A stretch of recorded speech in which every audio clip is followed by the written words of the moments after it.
ಅಪರೂಪಕ್ಕೆ ಗೆಣಸು ತಂದಾಗ ನೆನಪಾಗೋದು ಗೆಣಸಿನ ಪುಡಿ, ಇಲ್ಲಾಂದರೆ ಬೇಯಿಸ್ಕೊಂಡು ಹಾಗೆ ಒಗ್ಗರಣೆ ಹಾಕ್ಕೊಂಡು ತಿನ್ನೋದು. ಆದರೆ ಇವತ್ತು ಗೆಣಸಿನ ಕಟ್ಲೆಟ್ ಮಾಡುವ ಅಂತಿದ್ದೇನೆ. ಹೇಗೆ ಮಾಡೋದು ನೋಡುವ. ಮೊದಲಿಗೆ ಒಂದು ಮೀಡಿಯಮ್ ಸೈಜ್ ಗೆಣಸನ್ನು ತಕ್ಕೊಂಡು ಬೇಯಿಸ್ಕೊಂಡು ಸ್ಮ್ಯಾಶ್ ಮಾಡ್ಕೊಳ್ಳಿ.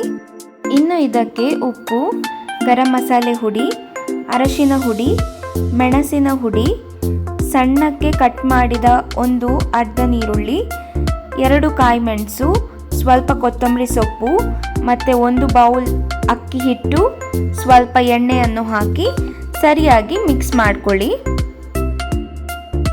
ಇನ್ನು ಈ ರೀತಿ ಉಂಡೆ ಮಾಡಿಕೊಂಡು ಕಟ್ಲೆಟ್ ಥರ ಶೇಪ್ ಮಾಡ್ಕೊಳ್ಳಿ, ಅಥವಾ ನಿಮ್ಮ ಹತ್ರ ಕಟ್ಲೆಟ್ ಅಚ್ಚು ಇದ್ದರೆ ಅದನ್ನು ಯೂಸ್ ಮಾಡ್ಕೊಳ್ಬೋದು. ಇನ್ನು ಒಂದು ತವಕ್ಕೆ ಎಣ್ಣೆಯನ್ನು ಹಾಕಿ ಬಿಸಿಯಾದ ನಂತರ ತಯಾರಿಸಿಟ್ಟ ಕಟ್ಲೆಟನ್ನು ಎಣ್ಣೆಗೆ ಬಿಡಿ.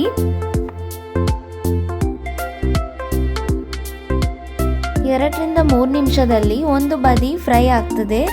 ಈಗ ಇದನ್ನು ಮಗುಚಿ ಹಾಕಿ ಪುನಃ 2ರಿಂದ 3 ನಿಮಿಷ ಫ್ರೈ ಆದರೆ ಕ್ರಿಸ್ಪಿ ಆ್ಯಂಡ್ ಟೇಸ್ಟಿ ಗೆಣಸಿನ ಕಟ್ಲೆಟ್ ರೆಡಿ. ಇದು ಬಿಸಿ ಬಿಸಿ ಚಹಾದೊಟ್ಟಿಗೆ ಸವಿಯಲು ತುಂಬ ಟೇಸ್ಟ್ ಆಗಿರ್ತದೆ. ನೀವು ಕೂಡ ಟ್ರೈ ಮಾಡಿ.